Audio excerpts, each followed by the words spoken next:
It's time for Prove All Things, a Bible discussion program on the Word of God. A panel of preachers will deal with your questions and comments. Prove all things, hold fast that which is good, abstain from all appearance of evil, and the very God of peace sanctify you wholly. Hear it all. Okay. Hello, ladies and gentlemen. Engineer Dave got us on. It's hard to get that guy in here to get to work, but we appreciate it. We hope you're listening. We hope you're with us.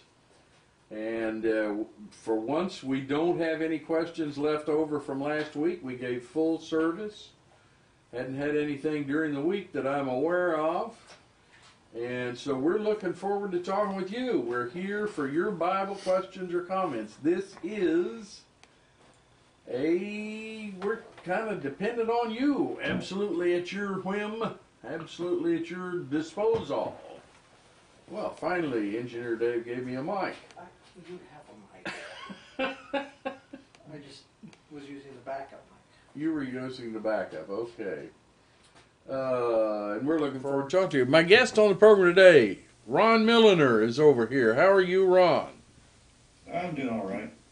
Ron has been fighting various ailments lately, which he's prayerful over, and going to the doctor about tomorrow and doing a little better now, which we're glad for. But he's doing all right. He's got the beard on, and they never underestimate an old man shirt on.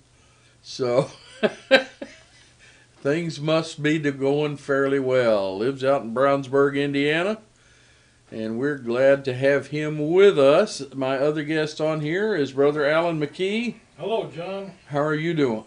I'm doing well. Good. It's cold here in Indiana. That's why you see at least 3 of the layers that I'm wearing regularly. I'll put on another one before I go outside, but it is a little chilly. If you're listening to the program, and if you hadn't been with us before, you may not know how to get in touch with us. This program is on 2 platforms, and it's different on each platform. On YouTube, if you're watching this on YouTube, we'll follow the chat conversation on YouTube. Find a little red button and click it, and you'll see the chat conversation. And we'll try to respond. Somebody will throw a brick at me or something, let me know that you're commenting, and we'll try to get your question on the air, comment on the air. Also on YouTube, if you'll subscribe to our channel, we'll be a little easier to find maybe next time, and we'd appreciate your having that subscription. We're also appearing on Facebook Live, I think. I'm going to get myself swallowed here in a minute, get over the hiccups. And on Facebook, everybody knows how to comment. Comment away. You can like us on Facebook. We'd appreciate that. You can share us so that maybe some of your other friends will get in on the program. This program is brought to you by the High School Road Church of Christ, 3103 North High School Road, here in Indianapolis, Indiana. You can also dial your telephone. There's 3 different ways, and I could probably give you more. I think on the screen right now is an email address. You can email us, and we'll get that email on the line. We can be reached at the phone number 317-257-3000. And as I say, we are looking forward to hearing from you. Hope you're joining us. You're not out mowing the yard right now. Some of you up north may be shoveling snow. So far, no big snow here in central Indiana. Just a little bit of hint maybe of things to come. And so, we're looking forward to hearing from you. Is it supposed to snow tomorrow? Oh, hush. My son and I, Engineer Dave, I've argued about that all day. Oh, okay. Whoever he looks at the weather with says yes, and the people I look at the weather with say no, so we're still arguing about that. I guess the fact of the thing will tell tomorrow so that we'll know. All right, you can reach us right away. We're looking forward to hearing from you.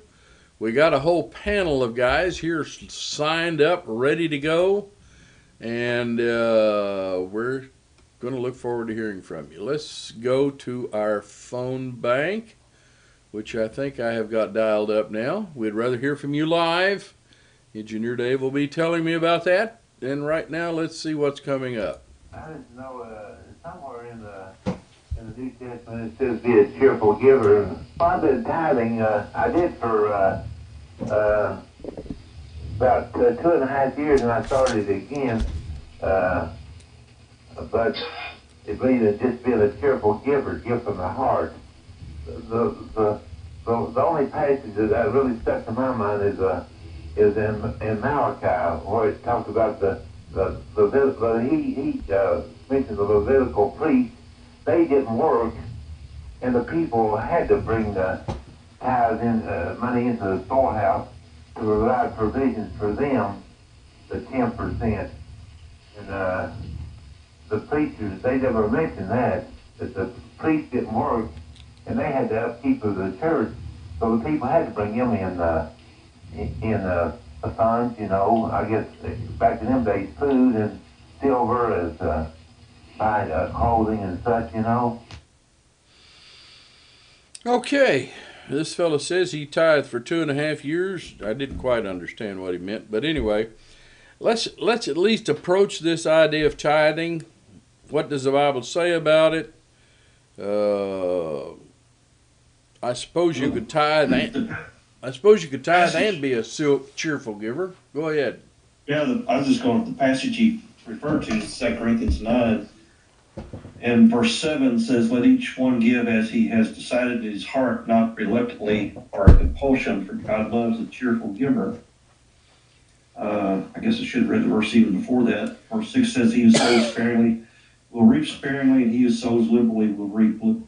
So God today does expect us to give cheerfully, and we decide that in our heart. Or 1 Corinthians 16 says we give as we're prospered, and there's no set amount that is specified in the New Testament. All right. As we purpose in our hearts.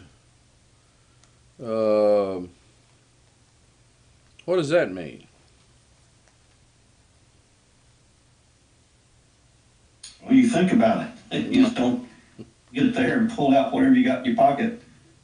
You think about, again, your prosperity that you have, it's mentioned there in 1 Corinthians. You think about the work that's to be done. In this particular situation, the Corinthians were even given out of their poverty. First few verses talk about in chapter 8. So it's a decision that you think about and do God's work.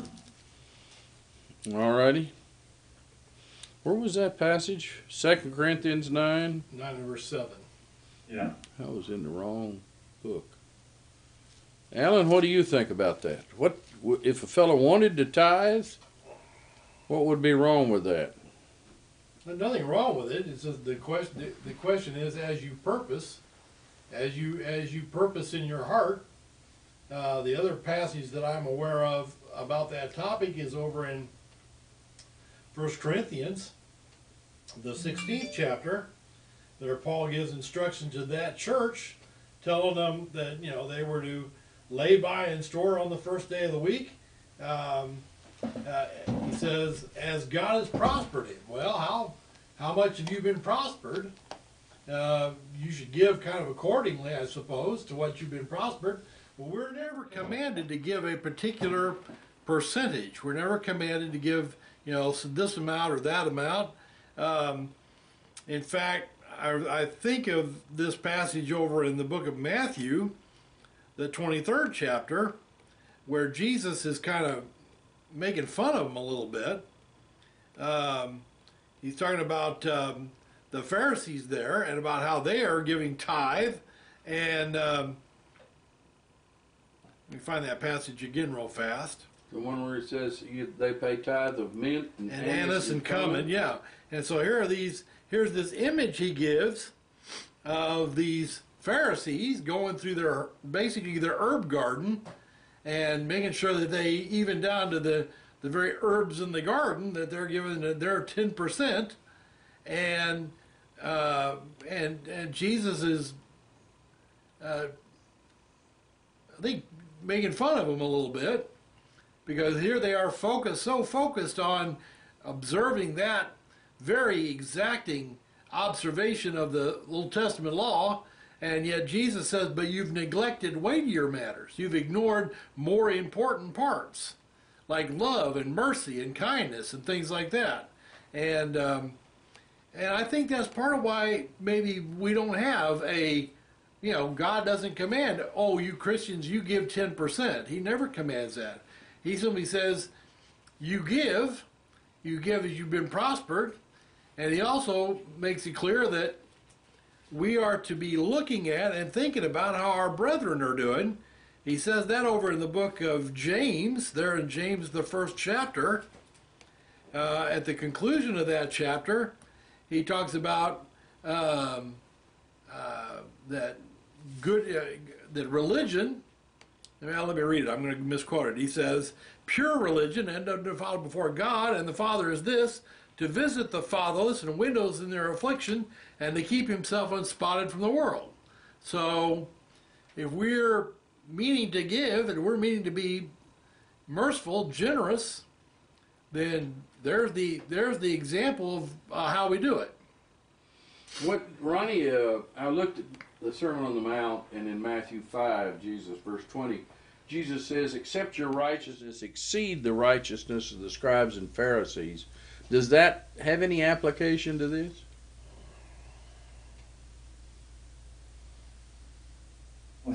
I don't think he had the idea that you need to give 11%. To me, when you look at all the passages, that relate to giving, a lot of it's based on the need.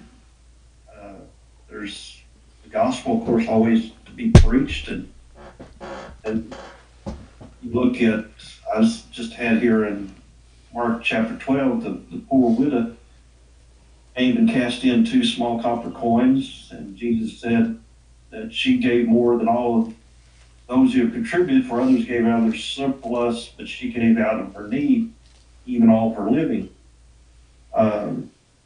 So apparently she gave 100%, at least at this point.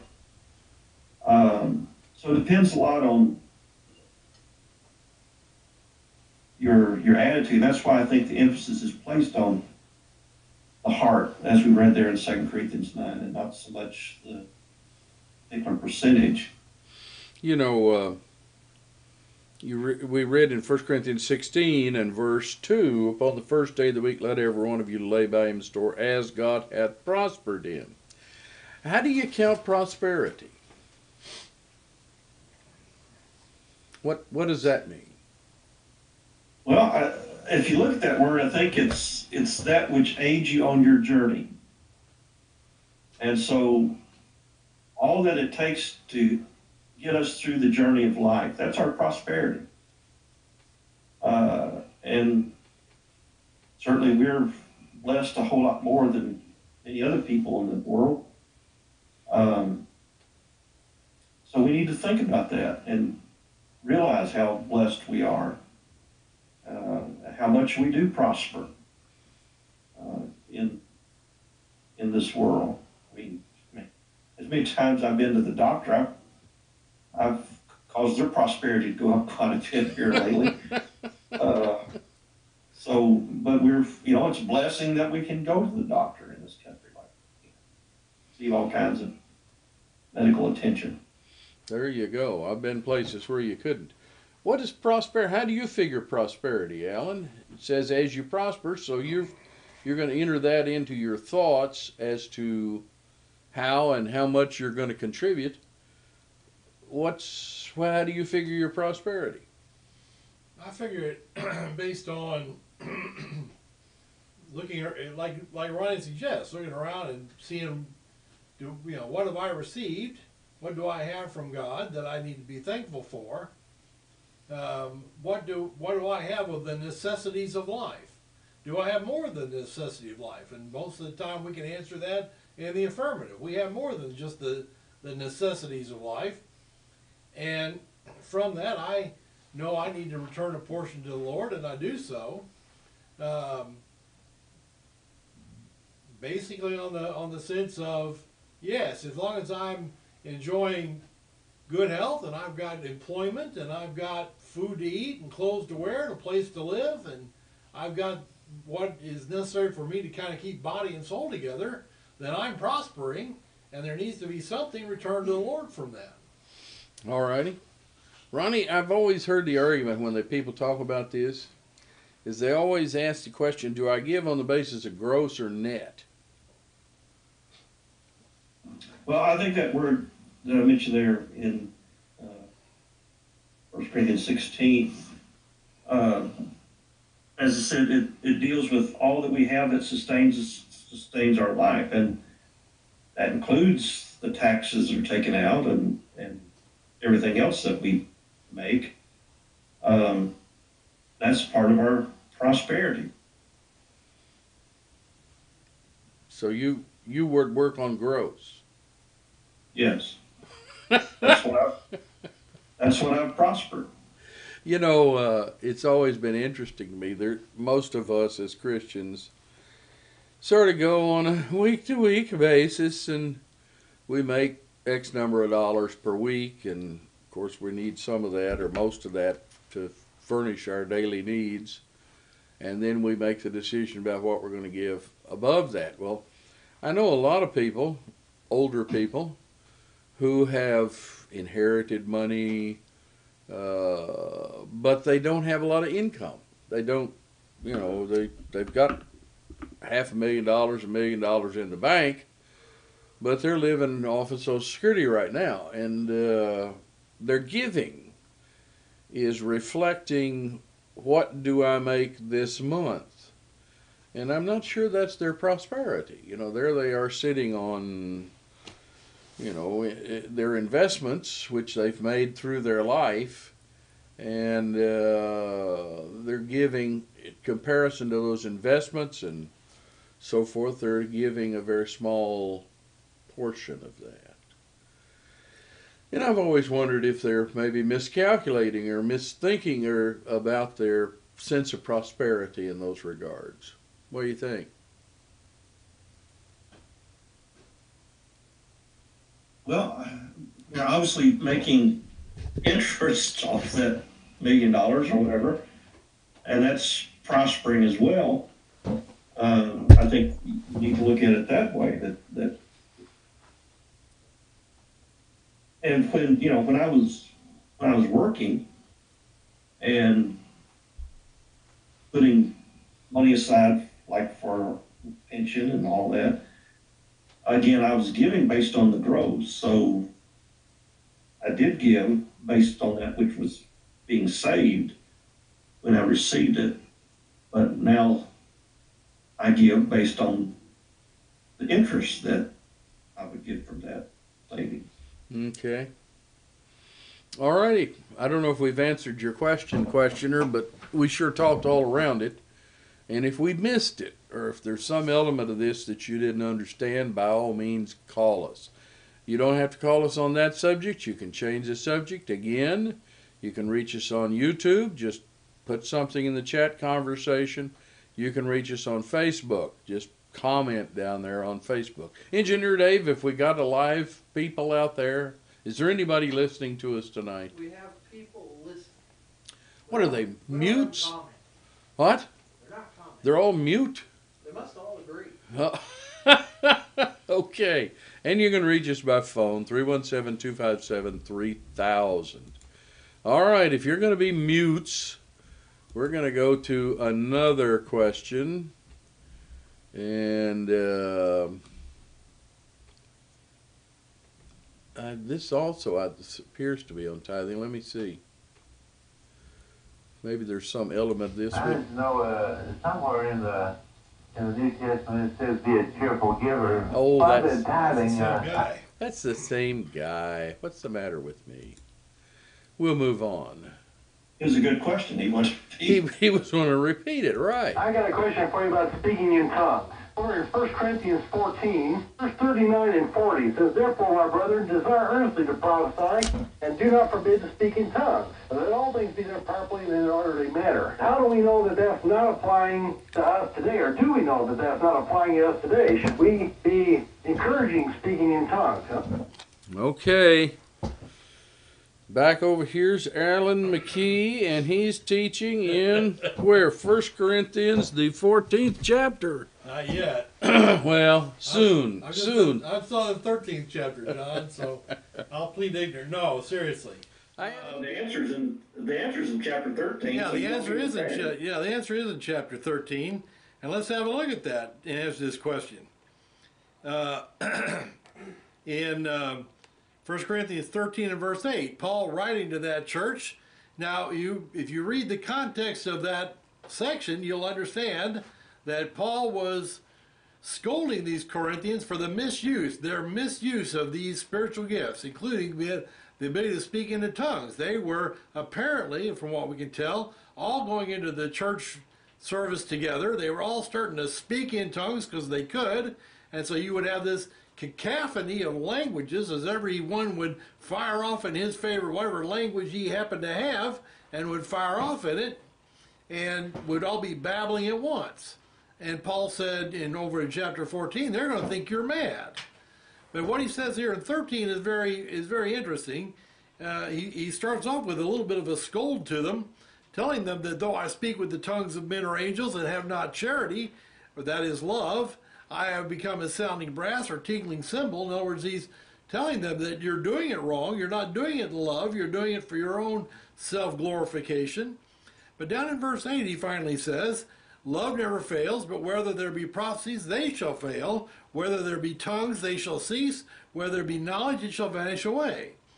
So we see that these miraculous gifts that he's already named, he's already listed them in the previous chapter, in chapter 12, these miraculous gifts. And here in 13 and verse 8, he says, these are going to vanish away. And we might legitimately ask, well, when is that going to happen? Well, the answer is when that's going to happen is that he says in verse 14, he says, let me see if I can find it real fast. It's that verse, you know it, John. Oh, here it is. No, I don't. I didn't find it. It's, I know in part and I promise. Verse 10 of 14? Yeah, I overshot it. Sorry. Yeah, that's 13. Yeah, 13:10. He says, for now we know in part and we prophesy in part, but when that which is perfect is come, then that which is in part shall be done away.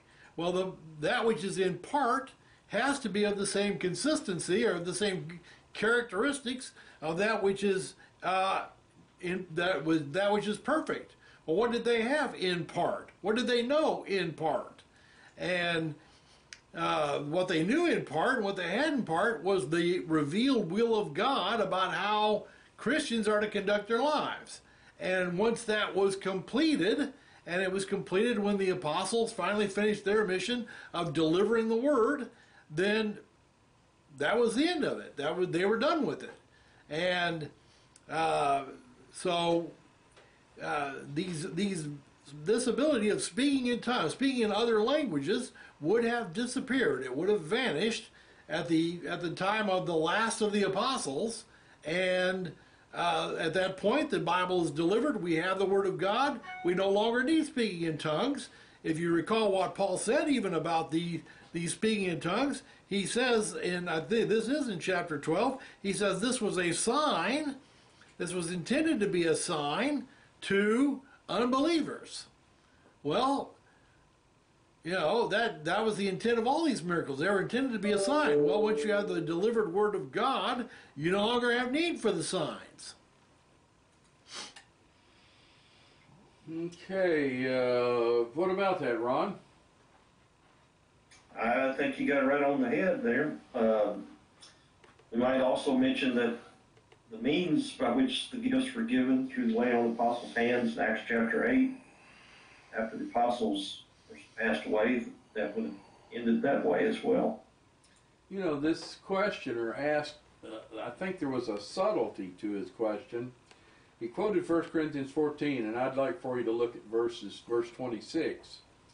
How is it then, brethren, when you come together, every one of you hath a song, hath a doctrine, hath a tongue, hath a revelation, hath an interpretation. Let all things be done unto edifying.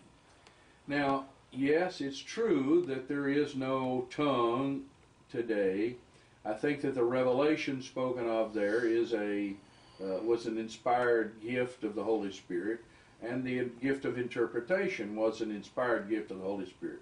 Those things are true, and that was the immediate context of 1 Corinthians 14.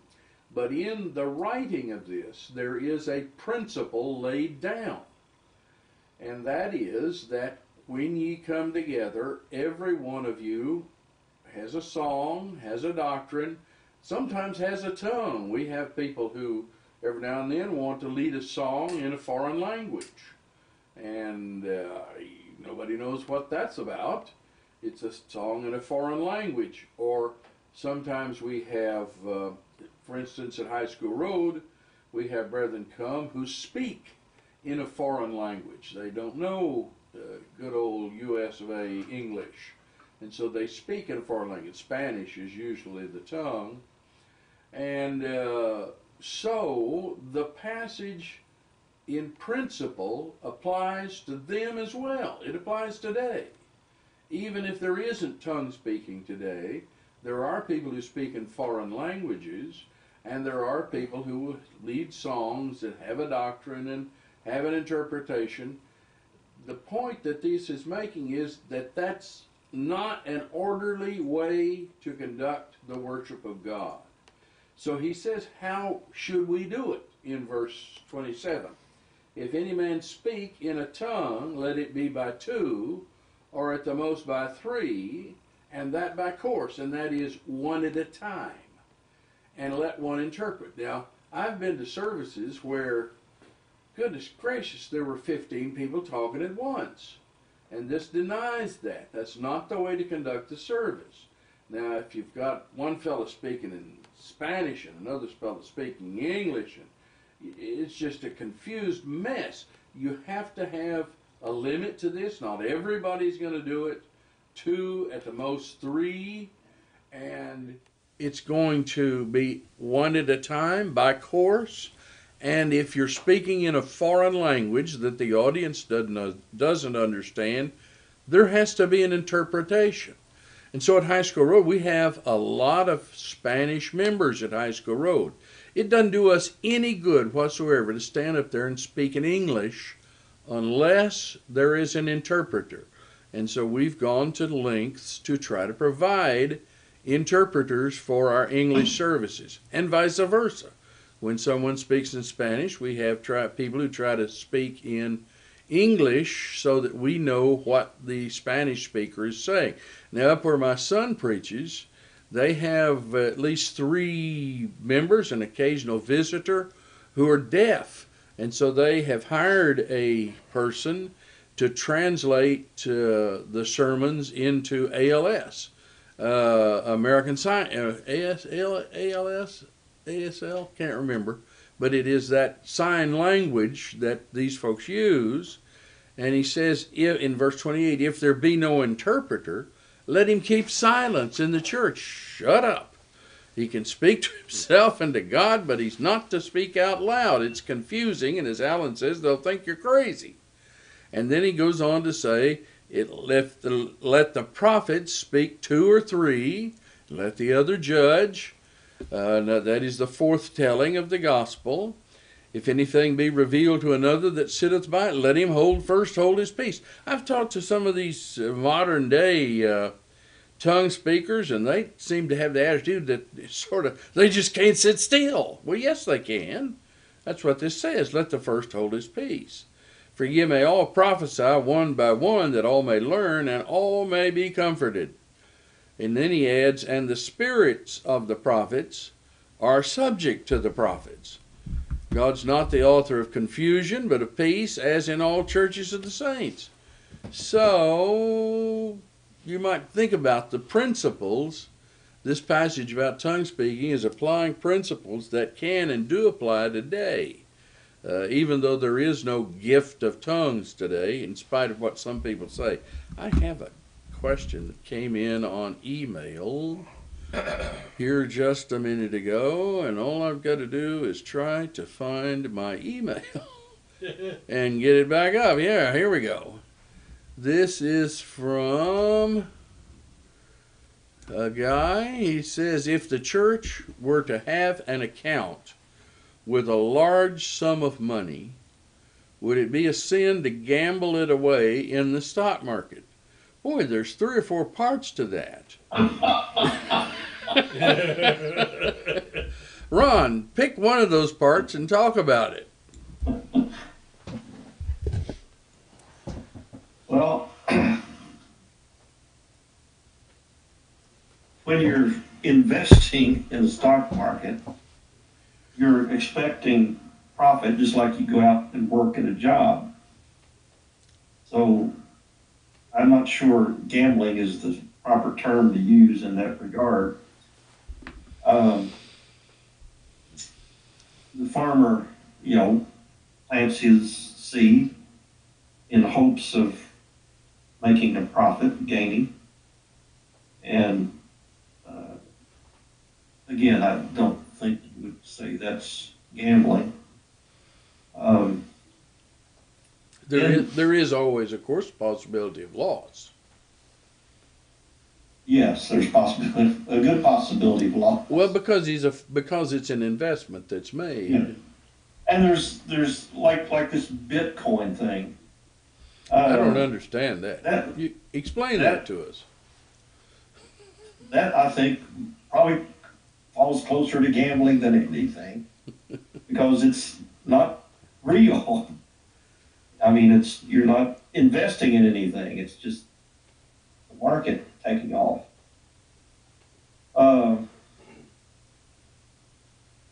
It's real enough. I understand the North Koreans are trying to get in on it, but I don't know what that means either. Yeah, so the second half of this, would you gamble it away? I think you're right. The stock market is not necessarily gamble; it's an investment. And so let's change this question to, if a church has a large sum of money, or small, large is relative, has a sum of money sitting there in the bank for some reason, is it a sin to invest that money? Let's change it to that. Okay. In Matthew chapter 25, in what we usually refer to as the parable of the talents, Jesus, I think, sets forth the principle that hopefully all of us understand. In verse 27, he says, therefore you should have deposited my money with the bankers, so that when I come, I might receive my money with interest. If you just keep your money in a sack somewhere, in inflationary times, you're actually losing money instead of protecting what you have. And that would be, I think, the same with the church. We are to be good stewards. And that's just the case. If you've got, there's some congregations that save up, like to maybe build a building or something like that, and they're saving over a period of time and putting the money in the bank to earn interest to protect it. It's not that they're going out to try to invest to make large sums and just try to get more money, but they're protecting what they have, or the plans which they have. Alan, you're a bishop in the church Yeah. and have control over the funds of the church to a certain extent. Is it okay for the church to invest its savings? First of all, should they have a big savings? And then, is it okay to put that in some form of investment? Well, I can see a circumstance like Ronnie would describe, where a church might be building up a fund for a particular purpose, like the construction of a building or maybe some other type of work that needs to be done. You know, some churches may, for example, have a large number of elderly members that are going to need care, and by being charged with that responsibility, they may be saving up some money to deal with that eventuality. You know, whether they should be putting their money in investment, well, the church isn't an investment house. It really is not an investment house. The church should be, I think, relying on the contribution from members for its funds. And I think I would be uncomfortable if the church were engaged in any kind of investment strategies of some sort. Certainly I don't see anything wrong with keeping the money safe in a bank, you know, putting the money in a bank where it's secure and safe and may even earn a minimal interest, but the interest earned is sort of secondary to the purpose of keeping the money safe. Well, let's say Sister Smith out there is a very wealthy, I don't think we have a Sister Smith at High School Road, has a lot of money. We didn't know about this, but Sister Smith doesn't have any reasonable heirs or doesn't like them. And she decides to leave $1 million to the church. What are you going to do with it? I mean, it's really hard to spend that much money all of a suddenly. I mean, we could close the membership and all of us just split it up, I suppose. No, we couldn't. That's a joke. But yeah, be careful. Somebody will take you seriously. Somebody will think I'm serious. I've known of churches that did that. Somebody will take you seriously on that. But there has to be, while you're trying to figure out what to do, what investment in the Lord's kingdom you need to make, you're going to need to put that money somewhere safe. And I think you could put that money somewhere safe. I don't know that I think the stock market is particularly safe, but I would certainly not argue with putting the money in a bank or a certificate of deposit, something like that, where it can be kept on hold until it can be used. Frankly, I see across this country a great need for the work that we do. And if we had $1 million, yeah, it'd be wonderful to be able to fund a bunch of men across this country to go out and teach the word to folks that are dying in their sins. Amen.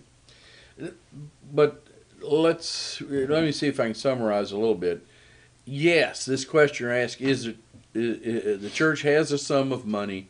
It's not a sin to make the investment. Now, what that investment might be is, I suppose, subject to the wisdom and advice of the church itself, its leaders, and the congregation. What these brethren have suggested is maybe an err on the side of caution, as opposed to a bubble. And Engineer Dave over there is saying there's something else waiting on us. We have a comment from Randy on Facebook. Okay. Who says, since when was the church in the money-making business? Also, Matthew 25 does not apply to the local church. Okay, when is the church in the money-making business? Since when was the church? I think he's he implying makes it, the negative. He is certainly true. The church isn't in the business of making its funds, as Alan indicated and we spoke of earlier. The church receives its funds by virtue of the contribution of the members. We don't sell anything. That's not our normal process. We don't sell anything we don't have a bake sale. We don't have a rummage sale. We don't have we don't go out and buy a business and run the business and so forth, because we're depending on the offering of our members. But as I indicated, sometimes you do save, the church does save money for some project or some purpose. And what do you do with those funds? Do you just let it sit, as I've forgotten which one of you mentioned it, you just let it sit in a sack in the backyard, or do you put it in some place of reasonable investment to keep it safe, and perhaps since it's just sitting there, it might as well make a little bit of interest as well in the process. He's right about Matthew 25. Matthew 25 doesn't directly apply to church, but again, the principle of investment is there. It should be there that Christians ought to be willing on a number of different levels and a number of different regards, be willing to invest. For instance, he says in another place that parents ought to lay up for their children. Now, what in the world does that mean? That parents ought to save and provide for the future of their children, and we could infer a reasonable investment in that. Yeah, I have no argument with an individual Christian were to go in and make investments in the stock market, make investments in any one of a number of other potential money-making ventures. I think I would be very uncomfortable about the church doing it. Yes. Well, I think a problem would be the church having that as a goal investment, as opposed to something incidental. You do run into some other situations, I think, with churches, and that is the church buys a piece of property, maybe for the preacher to live in. The church here at High School Road at one point had a piece of property for the preacher, that's me, to live in, but they very generously decided to sell that and let me buy my own house so I could build up some equity. Haven't accomplished much of that, but it was a good and generous thought, and I appreciated living in my own house. What should they do? Should they just sell the house for the house had gone up in value over the years they owned it? Should they just sell it for what they bought it for in the first place, or should they accept the profit? I know of one of the congregations here in town just recently. They had bought a piece of property over the years. They had put a building on it, expanded the building, but their membership had moved by and large to another area. We're living in another area, not around the building. And so they decided they would sell that property and move to another area.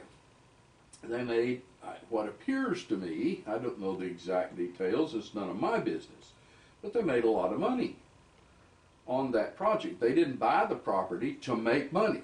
It was incidental to the property. So now they're searching for a new location, that sort of thing.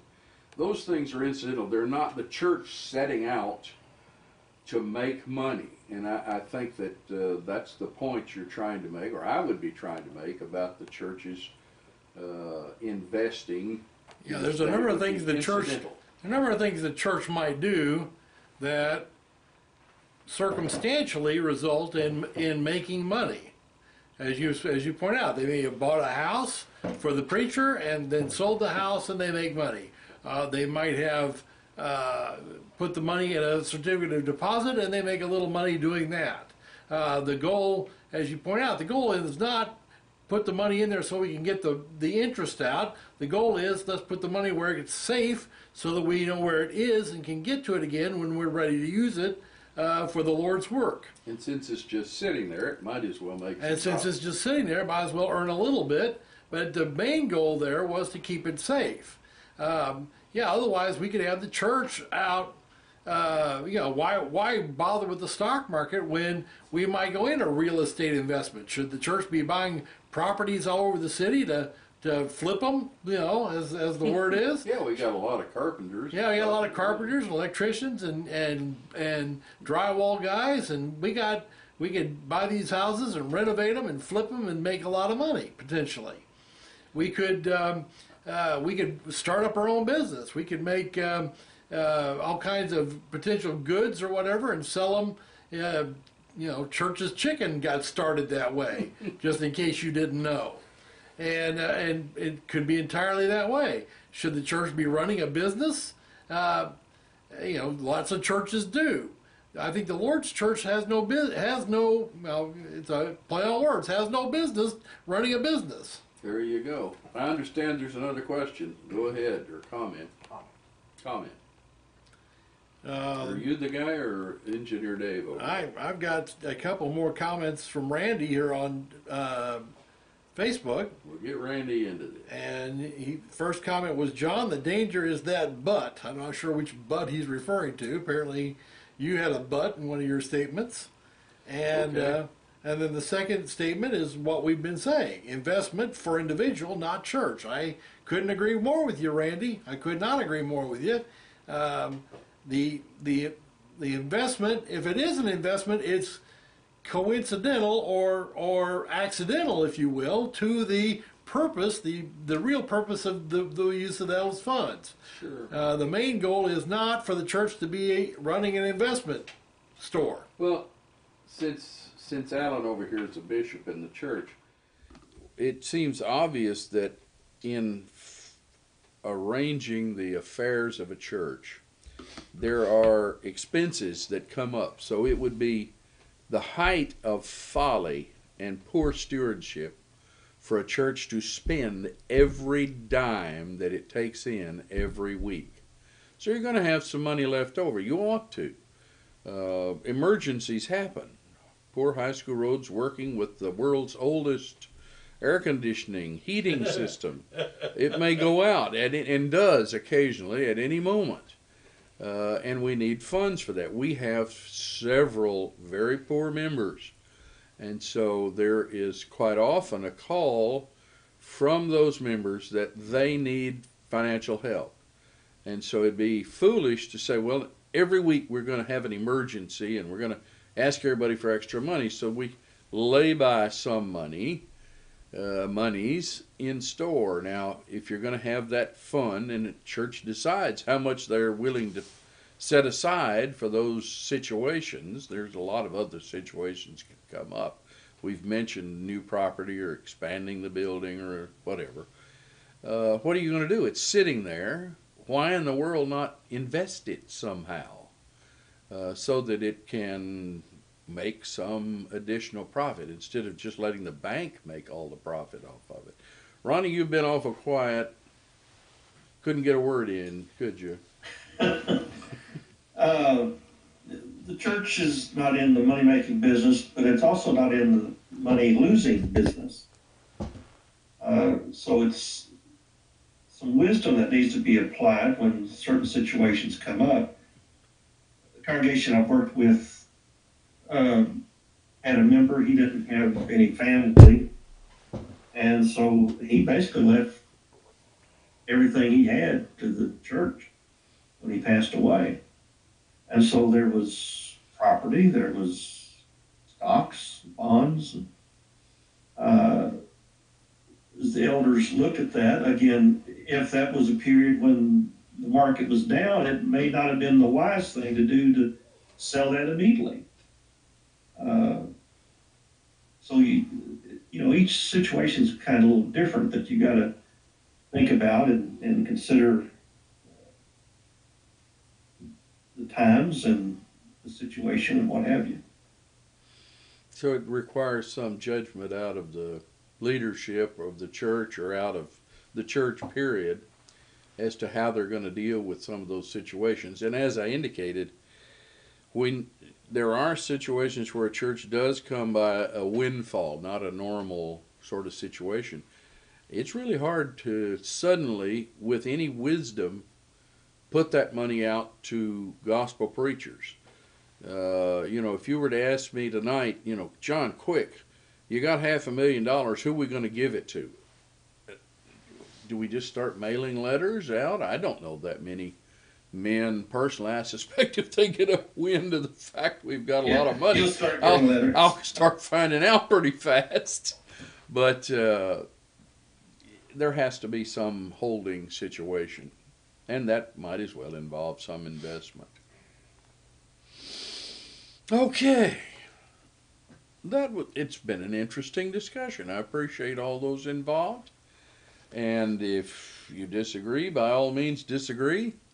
Although it does get a little difficult functioning these days without some sort of banking arrangements. Maybe we're too wealthy as churches or as Americans Who knows? What do you got over there, Engineer Dave? I got a question here. I think we sort of discussed it, but maybe it was missed. It says, so when a church sells its building, should they only sell the building for the original investment, or should they sell at market value? For goodness sake, you ought to sell at market value. Did you take leave of your senses? You're going to be buying at market value. Yeah, whatever that church decides to buy for a building after that is going to be at market value, and that's just sensible. Why in the world are we we're going to let's say High School Road goes out of decides to move somewhere, which we're not going to do, and we're going to build another building somewhere else.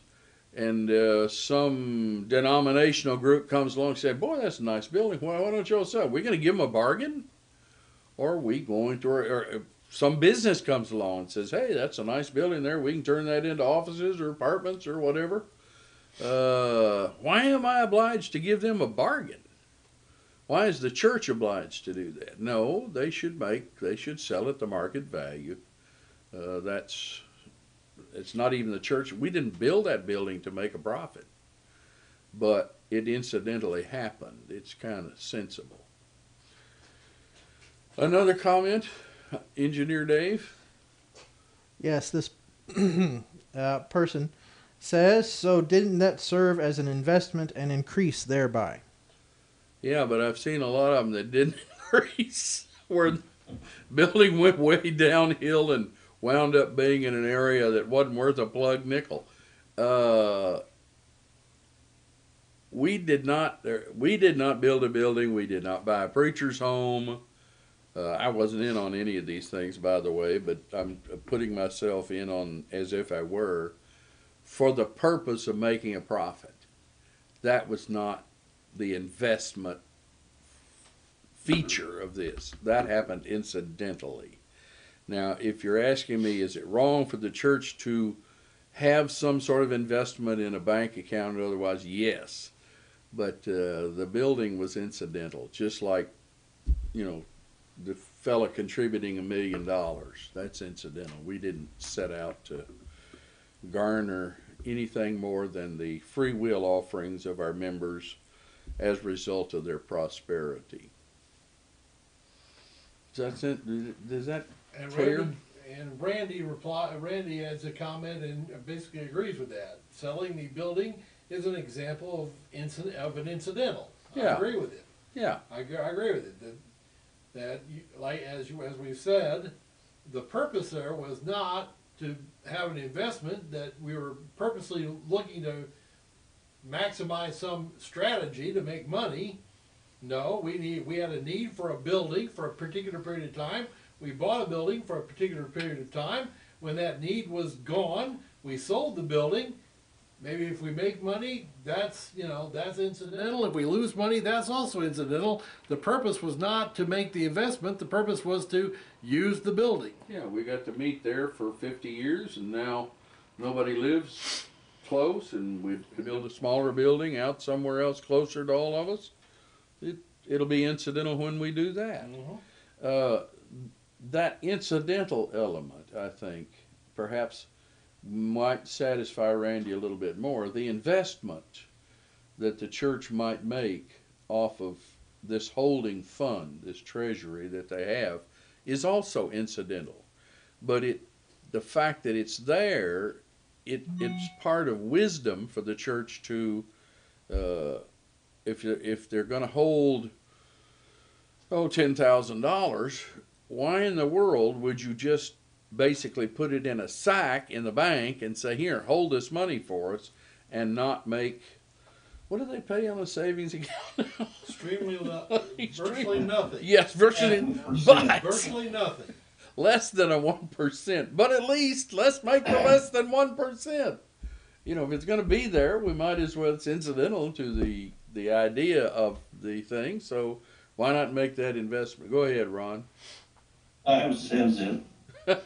Okay. I don't know if we got everybody satisfied, but There are some that we could say that I'm sure would argue with us over the wisdom of a church buying a building. I've seen some brethren think you should always rent or meet in houses or such things as that, and that's, I don't know, not exactly to the point here. But these, good night alive, the whole program is gone here. Yes. What happened while we were having fun discussing the Bible? All right, we're going to meet tomorrow. The High School Road's going to meet. High School Road is at 3103 North High School Road here in Indianapolis. And we're going to meet tomorrow night. We have a midweek Bible study at 7:30. And it's supposed to be warmer tomorrow. So I don't think it's going to be toasty, but it's going to be a little warmer. And we're going to be studying in, where am I here? Hebrews, the 2nd chapter, perhaps going on into the 3rd. We covered some of the 2nd chapter. We're going to go through the latter part of the 2nd chapter and go on in our adult class. Brother Andres Pong, who works with us as well as a gospel preacher, will be teaching a Spanish Bible class, and he'd be glad to have you attend that as well. Alan, what are you teaching about? We are in 1 Corinthians, the 13th chapter, the chapter about love. Okay, on Sunday. On Sunday morning. All righty. Ronnie, we got to get you working on teaching here. If you'll get yourself healthy. My wife would love to go spend a lot of time with my daughter. I'm not sure my daughter would love it that much, but anyway. We need to get you teaching more, and I hope you get some of those difficulties you're having solved so that you can be with us more and be at ease. It's good to have you tonight. Thank you. 3103 North High School Road tomorrow night at 7:30. On the Lord's Day, we're going to meet at 9:30 in the morning. That's when Alan's adult Bible class is. 10:30 for worship, and again at 6 in the evening for another worship service. And if the Lord wills, we'll be back with you next week here. Good evening to you.